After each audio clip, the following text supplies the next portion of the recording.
Kumusta? Nanapod, magaman na po tag-bridal bouquet. Kauban na hapon sa kasal na mo pag last September 28. Isa ni siya sa upat ka bouquet nga akong gigama. And then kana nga rose nga akong gihagpatan is kuanda na siya, China rose. Shell kaayo no, mura siya apple ba nga giputos. Nya kana ako na nang gitiwas mga ka-events no, murag daghan pa mo ni siya. And then kinhanglan po ni siya nga akong buka kaon kay mo pwede design nga gusto sa bride ba kana akong gingana.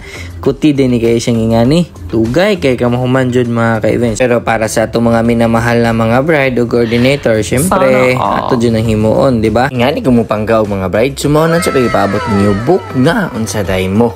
Sa Bohol Flower Station, ayaw mo kauwag, paimad to ha. Sumoto, katutanan akong kinahanglan nga tuon, ako na lang paspason para di nata kay malangan, kay murag gani nga bukit, 30 minutos yun din taon ni ako gigama. Diba? Makasana all na lang dyan ta. Atong uban, natara mahuman to siya, mga 11, 7, 8 minutes, pero kani, iba. Pero bitaw mga ka-events, nga ni Juni, basta na ipaawat nga mga bouquet bitaw. So, kinahanglan ako na siya tanawon og tarong jud, every angle, every petals, kung giunsa nila, hantod sa kaya. Samot na kay dili ta, pareha og resources nga gamit. Ang laha dito kasagaran nga ipang send nako is guwapa jud kay sani. Kani nga to, guwapa man pod kay pinutos man pod bitaw with careful man pod siya. Pero lahi ra jud og para dito nga inig harvest na diretso day nila, so mas guwapa gid ilang buwan. Nya kanada siya mga ka-events is Korean rose na siya, ako na pud ginga na kay murag ingad to mugutanan na kinahanglan ako para maawa to nga bouquet.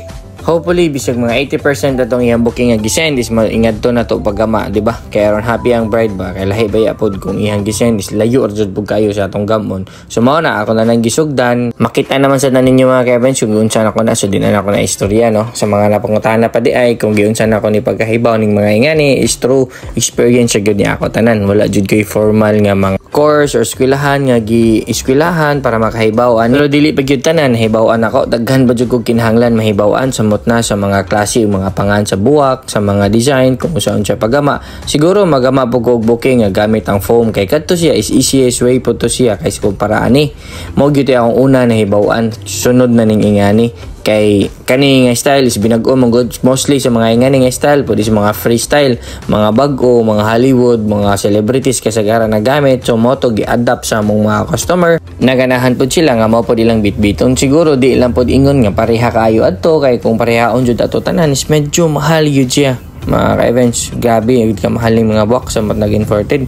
Samot na bitawag tong season na makapangout na lang jud ka kay ang tubuon sa mga presyo kay di lang times 2 o sahay mo times 3 pa.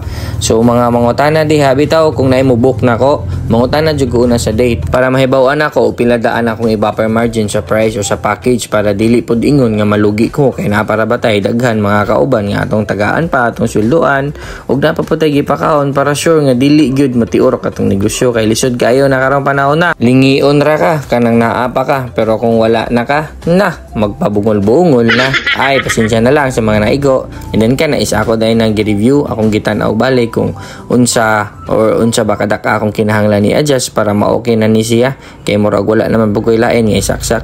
Ug sa mga nanan-aw ani ayo salamat sa pagtan-aw, please like, share and follow lang po sa akong page. Daghan kayong salamat and then mao na natong finished product.